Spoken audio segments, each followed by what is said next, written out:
Cricket જગતના મહાનાયક સચિન તેંડુલકરના પુત્ર અને યુવા ફાસ્ટ બોલર અર્જુન તેંડુલકરે IPL 2026માં ધમાકેદાર પ્રદર્શન કરીને સૌના દિલ જીતી લીધા છે. પરંતુ આ મેચ બાદ સૌથી વધુ ચર્ચા સચિન તેંડુલકરની એ ભાવુક સોશિયલ મીડિયા પોસ્ટની થઈ રહી છે, જે ખૂબ વાયરલ થઈ રહી છે. શનિવારે પંજાબ કિંગ્સ સામે રમાયેલી મેચમાં લખનઉ સુપર જાયન્ટ્સ LSG તરફથી અર્જુનને આ સિઝનની પહેલી મેચ રમવાની તક મળી.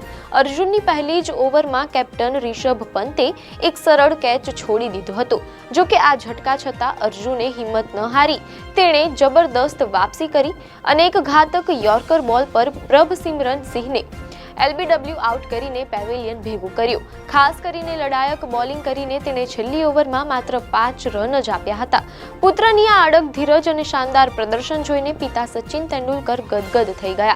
તેમણે સોશિયલ મીડિયા પ્લેટફોર્મ X પર પુત્ર માટે લખ્યું કે શાબાશ અર્જુન, આખી સિઝન દરમિયાન તે જે રીતે શાંત રહીને સખત મહેનત કરી અને છેલ્લી મેચ સુધી તકની રાહ જોઈ, તેના પર મને ગર્વ છે. ક્રિકેટ માત્ર સ્કિલની જ નહીં પણ ધીરજની પણ કસોટી લે છે અને તે આ બંને પરિસ્થિતિને શાનદાર રીતે સંભાળી છે. સામાન્ય રીતે સચિન તેંડુલકર અર્જુનના ક્રિકેટ કરિયર અંગે જાહેરમાં પ્રતિક્રિયા આપવાનું ટાળે છે, જેથી આ પોસ્ટ સોશિયલ મીડિયા પર વાયરલ થઈ રહી છે. આવી જ ન્યૂઝ અપડેટ માટે ધ લોકસત્તા પેજને ફોલો કરો.